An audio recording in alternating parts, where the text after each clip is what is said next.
अगर देखा जाए तो सबसे पहले आप लोगों को मैं बताया भी था कि इतिहास को मुख्यतः 3 भागों में बांटा गया।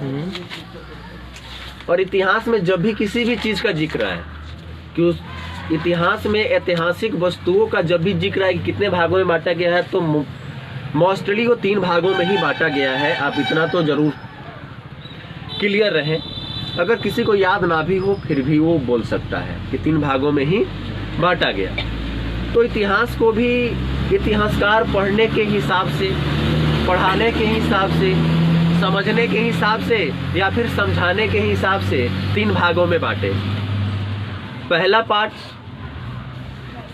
जिसको एंशिएंट, दूसरा पार्ट मिडिएवल, तीसरा पार्ट मॉडर्न है, जिसको हिंदी में प्राचीन इतिहास, मध्य इतिहास और आधुनिक इतिहास के नाम से आप जानते हैं। इतिहास के कालानुक्रम में आप सबसे पहले पढ़ेंगे, देखिए किसी भी चीज का ऐतिहासिक पराक्रम या इतिहास कालानुक्रम तब शुरू होता है जब कहीं भी भूगर्भिक स्थिति हो। तो ऐसा माना जाता है कि लगभग 350 अरब पहले एक गोला के टकराने से गोलीय विस्फोट हुआ अंतरिक्ष में, और उसके गिरने के उपरांत, है ना, ये पृथ्वी पूरा जलमग्न था। जब वो गिरा तो धधकता हुआ एक आग का गोला था पृथ्वी हमारा, और धीरे धीरे धीरे धीरे ठंडा हुआ। ठीक वैसे ही जैसे आप अपने दरवाजे पर एक आग का ओला लगाते हैं, है ना, और वो धीरे धीरे ठंडा होता है, उसी परिप्रेक्ष्य में हमारा पृथ्वी ठंडा हुआ। और यहाँ पर घास, उसके बाद छोटे मोटे कीड़े मकोड़े, फिर रेपेटाइल्स, है ना, ससरने वाले जीव जंतु, और उससे फिर बड़े बड़े झाड़ियाँ, पेड़ पौधों का विकास नित्य प्रतिदिन एक कर्म और एक शेड्यूलिंग के हिसाब से, है ना, पीढ़ी दर पीढ़ी जिस विकास को कहते हैं, वो विकास क्या हुआ, सुचारू रूप से चलना शुरू हुआ। यह विकास जब अपनी उच्चतम पराकाष्ठा को प्राप्त किया, है ना, तो एक काल आया जिस काल को आदि मानव काल कहा जाता है। आदि मानव काल को अगर देखा जाए तो हम 3 इतिहास में, मतलब 3 भागों में बांटकर पढ़ना पसंद करते हैं। पहला ऐसा काल जहां आदि मानव पूरा का पूरा जानवर था। दूसरा वो काल जहां पर आदि मानव थोड़ा पहले की अपेक्षा संयोजित और ठीक ढंग से अपने कार्य को करना शुरू किया। और तीसरा वो काल जहां आदि मानव पूर्ण रूपेण अनेक प्रकार के पौराणिक चीजों का क्या किया, खोज किया, जिसमें आग का खोज और पहिए का खोज काफी महत्वपूर्ण माना गया।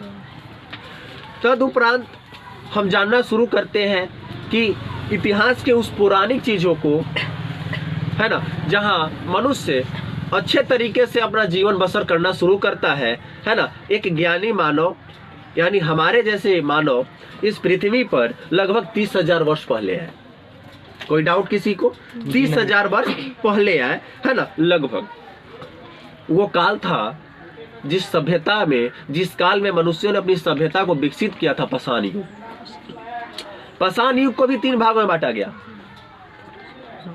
है ना, नवपाषाण, पूर्व पाषाण, मध्य पाषाण। हाँ, पूर्व पाषाण और मध्य पाषाण।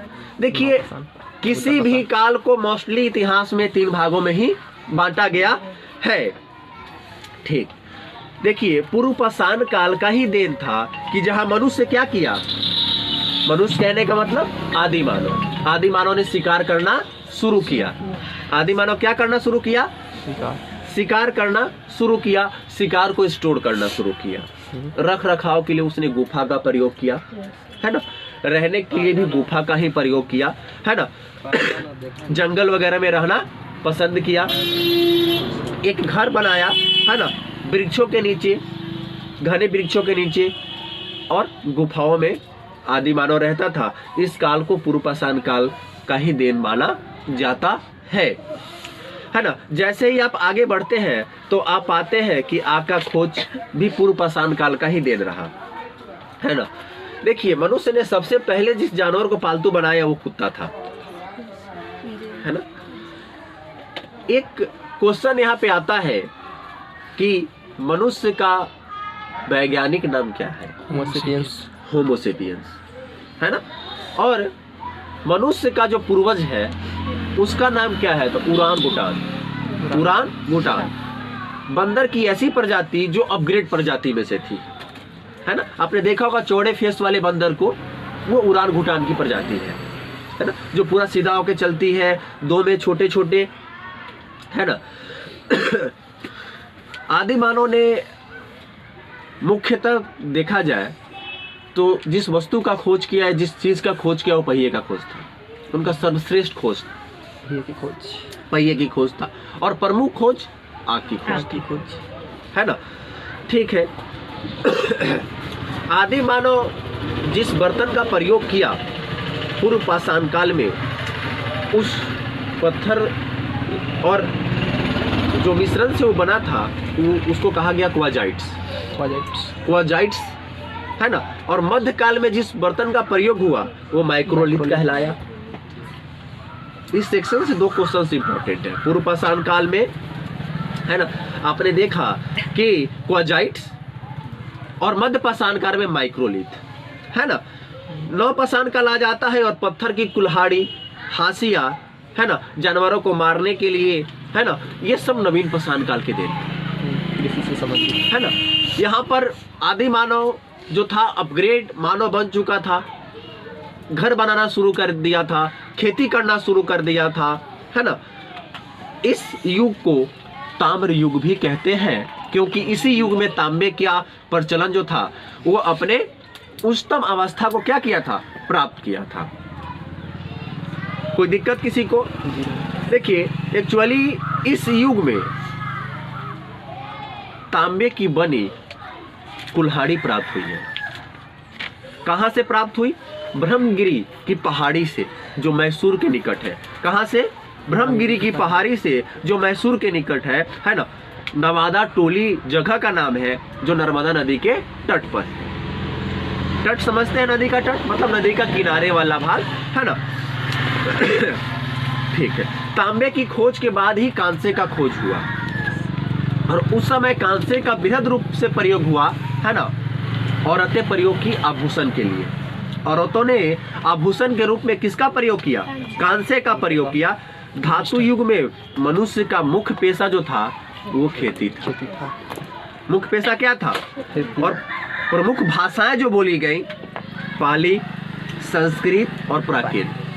तीन भाषाएं बोली गई, पाली, संस्कृत और प्राकृत। संसार का प्राचीन ऐतिहासिक जो था लिखा गया, वो शास्त्रीय भाषाओं में लिखा गया। चीन का चीनी शास्त्रीय भाषाओं में लिखा गया, अरबी लोगों का अरब और हिब्रू में लिखा गया, है ना। पुरातात्विक विभाग ने बहुत सारे चीजों का, अवशेषों का, है ना, खोज भी किया, और आज भी खोज चल रहा है आदि मानव काल को जानने के लिए। लेकिन बहुत सारी चीजें ऐसी प्राप्त हुई हैं कि सिर्फ हम अवशेष प्राप्त करके ही उसका अनुमान लगा सकते हैं कि आदि मानव काल रहा, क्योंकि लिखित साक्ष्य जो भी मिले हैं वो उसे पढ़ा नहीं जा सका है, है ना। क्योंकि उसकी लिखावट, है ना, दाहिने से बाएं, पुनः बाएं से दाएं, है ना। मतलब जिस तरीके से बाद में खरोष्टी लिपि लिखी गई, उसी प्रकार के लिखावट का प्रयोग किया गया है, लेकिन उसे पढ़ा नहीं जा सका है। ठीक। देखिए, एक्चुअली देखा जाए तो स्तंभों का लेख, स्तंभ खुदवाना, ये सब ज्यादातर अशोक के काल से शुरू होता है ना। एक चीज और है, हाथी के गुफा से खारवेल महाराज के जीवन की जानकारी मिलती है ना। हाथी गुफा का बात किया जाए तो उड़ीसा में है, जहाँ कलिंग का युद्ध लड़ा गया। जब हम अशोक को जानेंगे तो वहाँ पे, है ना, उसका डिस्कस करेंगे। अब आदि मानव काल में मुख्यतः जो आपको याद रखने वाला तथ्य है वो ये है कि आग की खोज, पहला जानवर जो पाला गया, है ना। उसके बाद तांबियु क्यों कहा गया? तांबे धातु जो था पहला खोजा जाने वाला धातु था। दूसरा खोजा जाने वाला धातु कांसा था। कांसा का प्रयोग क्यों हुआ, किस लिए हुआ, पहली कुल्हाड़ी जो तांबे की मिली कहाँ से प्राप्त हुई, ये सारी चीजें मोस्ट इंपॉर्टेंट सेक्शंस के अंतर्गत आती है। इसके बाद एक सभ्यता विकसित किया, क्योंकि आप देखे होंगे एक गांव जब विकसित होता है तो शहर की तरफ मूव करता है। तो इसके बाद एक शहरी सभ्यता का विकास हुआ जिसको सिंधु घाटी सभ्यता के नाम से जाना जाता है।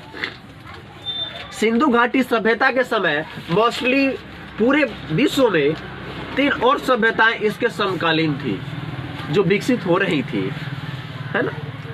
मेसोपोटामिया की सभ्यता, मिस्र की सभ्यता, है ना, नील नदी की सभ्यता और एक चीन की सभ्यता।